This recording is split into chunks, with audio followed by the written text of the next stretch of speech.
Ahmad A1 furniture, जहां पर आपकी लाडली के लिए इलेक्ट्रॉनिक्स और फर्नीचर आइटम्स, शादी ब्याह के लिए मजबूत पायदार furniture set, sofa set, dining table set, TV, fridge, washing machine के अलावा तमाम इलेक्ट्रॉनिक्स और फर्नीचर आइटम आपका वेलकम करते हैं।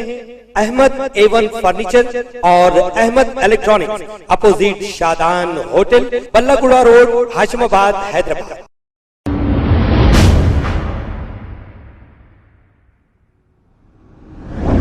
अस्सलाम वालेकुम नाजरीन, मैं हूं अब्दुल अयाज। आइए देखते हैं आज का खबरनामा। MBT spoke person Amjadullah Khan Khalid की जानिब से मिलादुन्नबी के मौके पर चंचलगुड़ा गवर्नमेंट जूनियर कॉलेज में एक जलसे से मुखातिब होते हुए देखे जा सकते हैं। आइए देखते हैं ये रिपोर्ट। औज़ु बिल्लाहि मिनश शैतानिर रजीम, बिस्मिल्लाहिर रहमानिर रहीम। 31वां जलसे मिलादुन्नबी सल्लल्लाहु अलैहि वसल्लम मनाया जा रहा है। मैं जब से स्टेज पर बैठा था ये सोच रहा था, ये 31 साल का हमारा जो सफ़र गुजरा है उसके बारे में सोच रहा था। इस जलसे की बुनियाद 31 साल पहले गाज़ी मिल्लत अलहाज मोहम्मद अमानुल्लाह खान साहब मरहूम ने ऐसे दौर में डाली थी कि उस वक़्त जो है तहरीक का आगाज़ हुआ था। गाज़ी मिल्लत अलहाज मोहम्मद अमानुल्लाह खान साहब को मजलिस इत्तेहादुल मुस्लिमीन से बाबरी मस्जिद के मसले पर आवाज़ उठाने पर उनको मुअत्तल किया गया था। 6 साल के लिए बाबरी मस्जिद का मसले पर आवाज़ उठाने पर गाज़ी मिल्लत को मुअत्तल किया गया था और मजलिस बचाओ तहरीक की बुनियाद डाली। 13 अप्रैल 1994 में मजलिस बचाओ तहरीक की बुनियाद डाली और पहला जलसा उसी वक्त मुगलपुरा प्लेग्राउंड में किया गया। ये 31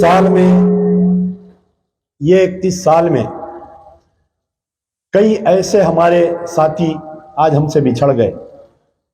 अल्लाह ताला उन तमाम के लिए मैं खराज अक़ीदत पेश करता हूँ। ख़ास तौर पर इस जलसे के बानी और एक बानी मरहूम जहांगीर पहलवान, उसके बाद में तहरीक की सदारत करते और इस जलसे की निगरानी भी करते मरहूम आदम मलिक एडवोकेट साहब, हमेशा मुझे याद आते हैं। इस जलसे के दौरान गाज़ी मिल्लत मरहूम गुजरने के बाद में जब भी मैं अपने आप को अकेला और तन्हा महसूस करता था तो मरहूम सदर गाज़ी मिल्लत, मरहूम सदर आदम मलिक एडवोकेट मेरे बाजुक में रहते थे। उनके गुजरने के बाद में, क्योंकि ख़ानदान के एक सरपरस्त भी गुजर गए थे, तो बाप की जगह डॉक्टर ख़ायम खान मेरे साथ और हमेशा से इस जलसे के हमारा ताउन करते रहे और इस जलसे की निगरानी की तकरीबन 7-8 साल। बड़े ही यंग एज में वो हमसे जुदा हो गए। बहुत बड़ा मुतायला था उनके पास। उनकी तकरीर आज भी कई लोग उनके तकरीर को इंटरनेट पर डालते हैं, फेसबुक पर, यूट्यूब पर। मरहूम डॉक्टर ख़ायम खान साहब। एक और एक शख्सियत मौलाना हसीबुल हसन सिद्दीकी हमारे दरमियान में हाल ही में कोविड में इंतकाल हुआ। हिंदुस्तान के नामवर मजहबी शख्सियतों को हमारे स्टेज पर लाने में सबसे बड़ा हमारा साथ देते थे। गाँव डिस्ट्रिक्ट डिस्ट्रिक्ट, स्टेट स्टेट हम सफ़र करें। एक मर्तबा मैं ये बातें आपके सामने इसलिए रख रहा हूँ कि 31 साल का जो सफ़र है, अगर किसी को 31 साल पहले लड़की पैदा होती, जब वो लड़की 18 साल की हो जाती तो बाप उसकी शादी करता और आज वो लड़की को एक 10-12 साल की लड़की हो जाती, उसकी शादी की भी फिक्र हो जाती। तो ये हमारा 31 साल का अरसा हम गुजारे। बड़े ही तकलीफ के हालात में ये जलसा होता है। जब शुरू जलसा होता था तो लोग ये कहते थे कि गाज़ी मिल्लत अलहाज मोहम्मद अमानुल्लाह खान मरहूम सिटिंग MLA है, इसलिए जलसा कर रहे हैं। इंतखाबात हारने के बाद में 99 में जब हम जलसा किए मुगलपुरा प्ले ग्राउंड को लॉक डाल दिया गया, पुलिस का परमिशन हमको नहीं मिला, लेकिन हम वो लॉक तोड़कर उस जलसे को करें। उसके बाद में वहां पर इंडोर स्टेडियम बनाया गया, तो ये जलसा यहाँ पर गवर्नमेंट जूनियर कॉलेज चंचलगुड़े में हमको शिफ्ट करना पड़ा। इस साल जलसे में भी बहुत तकलीफ आई। यहाँ पर एक डिग्री कॉलेज का काम चालू हुआ, वो खोद कर सारी मट्टी लाकर यहाँ पर डाल दिए, लेकिन अल्लाह ताला अब तक जितने जलसे हुए उससे ज्यादा सबसे खूबसूरत डेकोरेशन और सबसे खूबसूरत यहाँ पर इस जलसे में आप लोग देख सकते हैं। यानी मैं ये पेश करना चाह रहा हूं कि कितनी भी तकालीफ आने दीजिए, कितनी भी मुश्किलें आने दीजिए, पैसे से अगर कोई लोग हमको सताने की कोशिश करेंगे, 31 साल पहले जो लोग हमको मदद करते थे आज वो लोग हमको मदद नहीं कर रहे हैं। पहले 50 लोग मदद करते थे, आज 10 लोग मदद कर रहे हैं, लेकिन जलसा कभी नहीं रुका। अवाम वही आते हैं जिन्हें सरकार बुलाते हैं। आज यहां पर जितने लोग आए हैं ये अपनी खुदी से नहीं आए हैं। खुदारा मैं अल्लाह को हाजिर और नाजिर जानकर इस बात को कह रहा हूं, ये जितने स्टेज पर ये मुखर्रिर बैठे हुए ये अपनी खुदी से नहीं आए, इनको अल्लाह ने यहां पर भिजाया। जाओ मेरे नबी का बयान करो, जाओ मेरे नबी की आज तकारीर उलमा मशाइखीन आए हैं चंचलगुड़ा गवर्नमेंट जूनियर कॉलेज में, सुनो और अपनी गुनाहों की माफी की मांगो। तो ये एक ऐसा अरसा है हमारे साथ 31 साल का, अल्लाह ताला ये अरसा गुजार दिया। और इस साल इस जलसे में यहाँ पर एक स्टेज पर एक ऐसी शख्सियत मौजूद है, प्रोफेसर हफीजुर रहमान पाशा, पिछले 15 साल से हमारे जलसे में आ रहे हैं। जब नई डायरी लेते हैं, यानी चाहे वो जनवरी की अंग्रेजी डायरी रहने दीजिए या इस्लामिक न्यू ईयर की डायरी रहने दीजिए, हमारे जलसे की डेट सबसे पहले लिख लेते हैं और मेरे को एक मैसेज डालते हैं कि अपना जलसा फलाने दिन आने वाला है। ये जलसा खत्म होने के, ये दिल्ली जाने के बाद में ही आइंदा जलसे की फिक्र करते हैं कि मैं किस मुखर्रिर को बुलाऊं, किस नातखा को बुलाऊं मैं। और जो भी हम जिसको भी मेहमान खुसूसी की हैसियत से बुलाते हैं, कई लोग उस मेहमान खुसूसी को, उस मुखर्रिर को रुकाने की कोशिश करते हैं, न जाने क्या क्या इल्जामात लगाते हैं। लेकिन मैं फिर वही कहता हूं कि वही आते हैं जिन्हें सरकार बुलाते हैं, वही आते हैं जिन्हें सरकार बुलाते हैं। तो आज एक और ऐसी शख्सियत हमारे दरमियान में है। मैं ज्यादा देर आपके उनके दरमियान में नहीं रहूंगा, क्योंकि अभी 3 मुखर्रिर है, मजीदुल्लाह खान फरद को आपको सुनना है और 2 बैरून मुखर्रिर को आपको सुनना है। सब्र से बैठिए, बहुत इल्मी गुफ्तगू होगी मेरे बाद में, क्योंकि मैं कोई आलिम नहीं हूं। आप लोगों के दरमियान में मैं ज्यादा देर नहीं रहूंगा, लेकिन कुछ गुफ्तगू करते हुए आगे बढ़ूंगा। हमारे दरमियान में मौलाना सैयद सैफुद्दीन अजदक साहब जमशेदपुर झारखंड से आए हुए हैं, हैदराबाद कई मरतबा आए हैं यहाँ पर, और इस मरतबा भी आए हैं। बेहतरीन मुखर्रिर है, इल्मी गुफ्तगू है, तो आप उनको भी सुनिए। और शहर के जो हालात पैदा किए जा रहे हैं पूरे हिंदुस्तान में, ये जलसा करने का हमारा मकसद क्या है। गाजी मिल्लत अलहाज मोहम्मद अमानुल्लाह खान जब इस जलसे की बुनियाद डाले थे तो उसी वक्त कह दिए थे कि हमको जलसे में कोई कन्फ्रंटेशन नहीं। 11 रबीउल अव्वल को अगर कोई जलसा कर रहा है तो हम भी 11 रबीउल अव्वल को जलसा करके टकराएंगे नहीं। सियासी जमात है, यकीनन सियासी मसलों पर हम टकराएंगे सबसे, लेकिन मजहबी मामले में, सरकार दो आलम सल्लल्लाहु अलैहि वसल्लम के मामले में, क्योंकि उस वक्त के हमारे कई रुफाकार ये कहते थे कि हम भी 11 रबीउल अव्वल को जलसा करेंगे, लेकिन गाजी मिल्लत ने कहा कि नहीं, हम एक हफ्ता बढ़ाकर पहला जो शनिचर आता है सैटरडे को हम जलसा करते हैं। वो सिलसिला अभी तक चलते आ रहा है कि अगियार में 2014 से पहले की जो फिरका परस्ती थी, आज 2014 के बाद की फिरका परस्ती में फर्क हो गया। 2014 से पहले जो फिरका परस्ती होती थी, फिसादात करवाए जाते थे, जायदादों को तबाह किया जाता था, हमारी महैशियत को तबाह किया जाता था, हमारी इज्जतों को, हमारी माँ और बहनों की इज्जतों को लूटा जाता था। ये 2014 से पहले की फिरका परस्ती थी। काश उस वक्त की जो पार्टी इख्तिदार में है कांग्रेस, अगर कांग्रेस ये चाहती कि फिरका परस्ती का खात्मा चाहती तो कांग्रेस को भारत जोड़ो यात्रा निकालने की कोई जरूरत नहीं पड़ती। अगर उस वक्त के प्राइम मिनिस्टर मनमोहन सिंह, अगर उस वक्त की सोनिया गांधी जो यूपीए की चेयरमैन है, अगर गुजरात में पलने वाले उस नासूर को कुचल दिया जाता, कांग्रेस में सेकुलर कायदीन उठ खड़े होते और उस फिरका परस्ती को कुचल देते, तो आज कांग्रेस की इतनी बुरी हालत नहीं होती कि ये आज भारत जोड़ो यात्रा निकालने की उनको जरूरत नहीं होती। यकीनन अक़लियतों पर हमले हो रहे हैं, अक़लियतों की तबाही हो रही है, लेकिन जहां पर हमारी तबाही हो रही है, तुम्हारी भी तो तबाही हो रही है, तुम भी तो तबाह हो रहे हैं। 2014 से पहले की फिरका परस्ती ये थी कि आपको फिसादात करके आपकी जायदादों को, आपकी इज्जतों को, आपकी नौकरियों को लूटा जाता था। लेकिन 2014 में नरेंद्र मोदी प्राइम मिनिस्टर बनने के बाद की फिरका परस्ती क्या हुई? वो फिरका परस्ती ऐसी हो गई कि स्कूल में आप जब जाते हैं अपने बच्चे के स्कूल में, दो बच्चे आपस में बात नहीं कर रहे हैं, आपस में बाजू बैठने के लिए नहीं, हिंदू का बच्चा है और मुसलमान का बच्चा है, दोनों आपस में बात नहीं कर रहे हैं। मासूम जहनों को खराब कर दिया गया है। आज इन जलसों की वजह से उन जहनों को हमको साफ करना चाहिए। इस जलसों की तरफ से लोग कहते हैं कि क्यों आप पैसा बर्बाद करते हैं इतने बड़े जलसे करके। अगर हम इन जलसों का सिलसिला नहीं लगाएंगे, एक हैदराबाद में या चंचलगुड़े में जलसा होने से कुछ नहीं होता। आज जरूरत है कि ऐसी सीरत की महफिल को हिंदुस्तान के हर गली गली में और हर कूचे कूचे में करना चाहिए। अगियार को बुलाओ, बुलाकर अपना दीन समझाओ, इस्लाम समझाओ, प्यारे नबी सल्लल्लाहु अलैहि वसल्लम की सीरत को समझाओ। उसके जहन में बात आएगी। जिस तेजी से आरएसएस फिरका परस्ती को चला रही है, आप तारीख उठाकर देख लीजिए, जब भी हिंदुस्तान को खतरा हुआ, चाहे वो अंग्रेजों से रहो या फिरका परस्तों से रहो, चाहे वो पाकिस्तान से हो रहो या चाइना से रहो, हम मुसलमान ही तो ठहरे थे ना। हम हवलदार अब्दुल हमीद की शक्ल में ठहर के हमने पाकिस्तान से मुकाबला किया।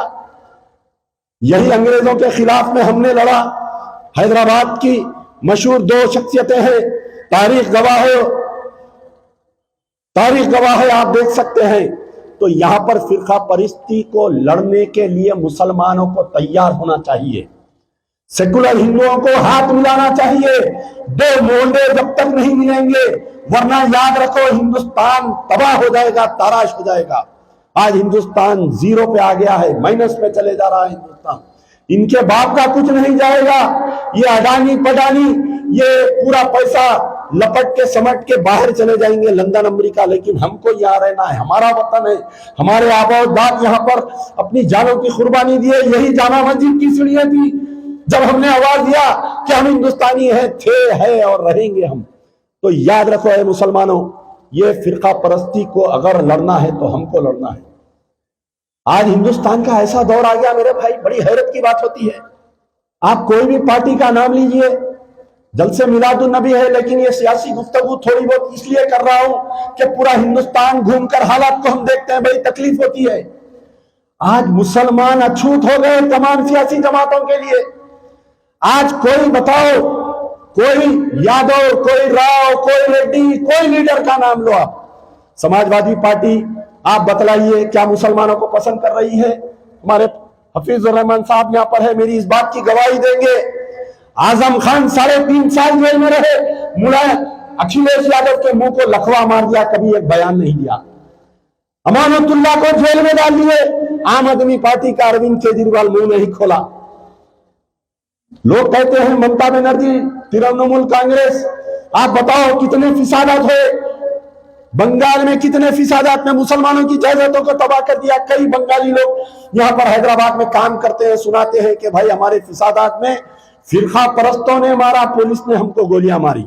ये तृणमूल कांग्रेस का फेस है। कोई पार्टी में जाइए आप तेलंगाना राष्ट्र समिति की बात लीजिए, तेलंगाना की, आप बतलाओ 2014 से हमको क्या मिला बताइए आप। 2014 से तेलंगाना में बड़े हमारे यहाँ के उलमा मशाइखीन दानिश्वराने इस्लाम ढंडोरा पीटते फिरते हैं कि केसीआर बहुत सेकुलर है, टीआरएस से बीआरएस बनाए विचारों से तेलंगाना नहीं संभल रहा है, अरे घर नहीं संभल रहा है, लेकिन निकले हैं हिंदुस्तान को बचाने के लिए, फिरका परस्तों से लड़ने के लिए। केसीआर साहब आपकी तारीख है, एलके अडवाणी को किसने गुलदस्ता दिया अभी यूपीए 2 गवर्नमेंट नहीं बनी थी, एलके अडवाणी प्राइम मिनिस्टर बनने का नाम चल रहा था। सबसे पहले अगर किसी ने जाकर गुलदस्ता दिया तो वो उसका नाम था केसीआर। तेलंगाना तहरीक में अगर मुसलमान हिस्सा ले लेते तो बतलाओ क्या तेलंगाना अलग होता? हम लड़े तुम्हारे साथ, हम हिस्सेदारी चाहते हैं, हम तेलंगाना में हिस्सेदारी चाहते हैं, हुकूमत में हिस्सेदारी चाहते हैं। हिस्से के नाम पर हमको महमूद अली मत दो, हिस्से के नाम पर हमको तुम चॉकलेट मत दो। वो कहां पर है तुम्हारा वादा?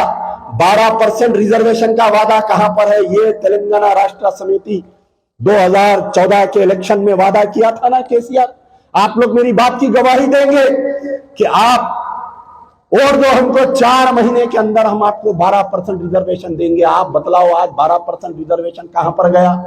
कहीं कोई पूछने वाला नहीं है। बतलाओ तेलंगाना में कोई एक ऐसी जमात, ऐसा एमएलए, ऐसा एमपी, ऐसा एमएलसी, ऐसा मिनिस्टर, ऐसा उलमा, ऐसा मशाइख बताओ जो केसीआर की आंख में आंख डालकर पूछ सकता है कि तुमने जो वादा किया वो गालिब की महबूबा का वादा रह गया, तुमने 12% रिजर्वेशन नहीं दिया मुसलमानों को। हाल ही में एससी एसटी को रिजर्वेशन मिल गया। अरे दक्कन के मुसलमानों, तुम्हारी इतनी हालत हो गई कि एससी को एसटी को रिजर्वेशन मिलता है लेकिन तुमको रिजर्वेशन नहीं मिलता। तुम्हारी क़यादत मजबूत नहीं है, उनकी क़यादत मजबूत है। उनको दलित बंधु इसकी मिलती है, तुमको क्या मिलता है? पिछले 8 साल में माइनॉरिटी फाइनेंस कॉर्पोरेशन में 1 रुपया नहीं मिलता। बोलो बोलो बोलो, सब बोलो। हमारे खान साहब बोल रहे हैं मसाजिद का बोलो। आप बताइए 2014 में केसीआर चीफ मिनिस्टर बनने के बाद में क्या मिला मुसलमानों को? मुसलमानों को किशनबाग राइट्स में 3 मुसलमानों को 4 मुसलमानों को शहीद कर दिया गया। मस्जिद के पेश इमाम नमाज पढ़ा के आ रहे, उनको गोली मार दी गई। मासूम बच्चे को गोली मार दी गई। एक माँ अपने बच्चों को स्कूल को छोड़ने जा रही थी, उसको गोली मार दिया गया। 4 बच्चों को गोली, 4 लोगों को गोली मार दिए, 50 जनों को जख्मी कर दिए। एक कमीशन बैठा, 8 साल हो गया, उस कमीशन की रिपोर्ट आज तक पेश नहीं की गई। उसके बाद में मुस्तफाउद्दीन आर्मी गरिस्तान में एक मुस्लिम बच्चे को पेट्रोल डाल के जिंदा जला दिए और जलाने से पहले उसके साथ बदफेली की गई। मरने से पहले डाइंग डिक्लेरेशन दिया वो कि फलाने 2 फौजी मेरे साथ मेरी इज्जत के साथ खेले। वो मजबूत क़यादत कहां है मैं पूछ रहा हूं? वो 2 कातिलों को क्यों गिरफ्तार नहीं किए मैं पूछ रहा हूं? आज 8 साल से मुस्तफाउद्दीन की वालिदा बिलख रही है इंसाफ के लिए। वो मुस्तफाउद्दीन की बहन लाश रही है इंसाफ के लिए। आप बतलाओ, ये वही तेलंगाना है? ये वही तेलंगाना है? आज बड़े बातें किए जा रहे हैं कि वाराणसी की मस्जिद के ऊपर मोहतरम आ जाते हैं टीवी पे। कल एक मोहतरम बयान दे रहे थे गुड़गांव की मस्जिद, सुल्तानपुर की मस्जिद के बारे में। अरे नमाज पढ़ रहे थे, कोई लोग एहतजाज करे, वहां के मुसलमान लड़ रहे हैं, इनके पेट में दर्द हो गई, इन्हों टीवी चैनल पे आ गए। अरे तुम्हारे हल्के में, तुम जहां के मेंबर ऑफ पार्लियामेंट है वहां पर तुम जिसके साथ साझेदारी में है, एमआईएम और टीआरएस जहां पर साझेदारी में है, 5 मसाजिद को शहीद कर दिए। इलेक्शन हुआ, टीआरएस गवर्नमेंट आई, मस्जिद खाना को रोड वाइडनिंग में शहीद कर दिए। कोत्तागुड़म की मस्जिद को शहीद कर दिए। सेक्रेटेरिएट में 2 मसाजिद को शहीद कर दिए। नारायणपेट में एक ईदगाह, एक आशुर खाने को शहीद कर दिए। आपके पेट में बहुत दर्द हो रही है गुड़गांव की मस्जिद के बारे में, जादवापी मस्जिद के बारे में। अरे पहले मियाँ घर में चिराग लगाओ, बाद में जाओ बाहर पड़ोसी का मशाल जलाओ। केसीआर को हिंदुस्तान की लगी हुई है, इनको भी हिंदुस्तान की लगी हुई है। यहां पर क्या हालत है बताओ? तेलंगाना में माइनॉरिटी फाइनेंस कॉर्पोरेशन 5 इदारे, 1-2 मिनट और लूंगा मैं। हमारे 5 इदारे हैं यहां पर मुसलमानों के तेलंगाना में 5 इदारे हैं। वक्फ बोर्ड लाखों करोड़ों रुपए की वक्फ की जायदादें तबाह हो रही है, कोई पुरसाने हाल नहीं है। वक्फ बोर्ड के रिकॉर्ड रूम को 5 साल से लॉक है, कोई पूछने वाला नहीं है। अरे एक वो मर्द भेजो, मैं अल्लाह से दुआ कर रहा हूं कि अल्लाह ताला ऐसे एक और गाजी मिल्लत को भेजो जो हुकूमत की आंख में आंख डालकर बात कर सकता है। ये यहां पर पूरे रेशमी नाड़े बन गए हमारे मुस्लिम क़यादत। ना बोल सकते, ना केसीआर के सामने ठहरते। केसीआर फाइल खोल देता, फिर पूरे जेल को चले जाते। 5 साल से रिकॉर्ड, वक्फ बोर्ड के रिकॉर्ड को लाख है, कोई वकील को रिकॉर्ड नहीं दिया जा रहा है। वक्फ बोर्ड रिकॉर्ड लाख होने की वजह से हम कई केसेस हार जा रहे हैं। दरगाह हजरत हुसैन शाहवली, कम से कम मैं समझता हूं कि 500 करोड़ से ज्यादा जायदाद है, हम हार गए। कौन लड़े? वक्फ बोर्ड वर्सेस गवर्नमेंट। कोई जाके लीडर बोला, अरे साहब ये वक्फ की जायदाद है, आप खुद एहतजाज करे थे तेलंगाना एजिटेशन में, यही केसीआर एहतजाज करे थे 3 दिन तक वो लगड़ा पार्टी राजगोपाल के खिलाफ में, और केसीआर चीफ मिनिस्टर बनते बदल गए, मुसलमानों को भूल गए। यकीनन फिर हम भी भूल जाएंगे। आरा मैदान, घोड़ा मैदान सामने है, 2023 में हम भी बताएंगे, अन्ना को हम भी भूल जाएंगे। मुनुगढ़ो इलेक्शन चल रहा है, मेरी तकरीर, मेरी बयान, मेरी अपील उस मुनुगढ़ो बाई इलेक्शन के मुसलमानों से है। अगर तुम सच्चे आशिक रसूल है, एक वोट नहीं देना अन्ना को। अन्ना को पैदल करो, मालूम होता। अन्ना एयर कंडीशन की ऑफिस में से नहीं निकल रहे। अन्ना 5 साल से बतलाओ, आप कभी एक मर्तबा, 8 साल में चीफ मिनिस्टर एक मर्तबा दौरा करे खाली, तो मसाजी शहीद हो गए। 8 साल से माइनॉरिटी फाइनेंस कॉर्पोरेशन को एक लोन नहीं मिला। गाजी मिल्लत जब तक एमएलए थे, लोन्स मिलते थे नहीं मिलते थे। Chief minister youth empowerment scheme लाए नहीं लाए। चंद्रबाबू नायडू का गिरेबान पकड़ के लोना दिलाए नहीं दिलाए, बताओ। लेकिन आज 8 साल से लोन नहीं मिले। एक नए चेयरमैन साहब आए, बेचारे हरकियाती चेयरमैन है, अच्छे हैं, नौजवान है। आने के बाद में उनको यह मालूम हुआ कि माइनॉरिटी फाइनेंस कॉर्पोरेशन में 50 करोड़ रुपए रखे हुए हैं। तो वो भी खबर है शहर की, खबर है गाँव की, खबर है सारी दुनिया की। 7H न्यूज पसंद आए तो लाइक कीजिए, शेयर कीजिए और सब्सक्राइब करना ना भूलें। 7H news.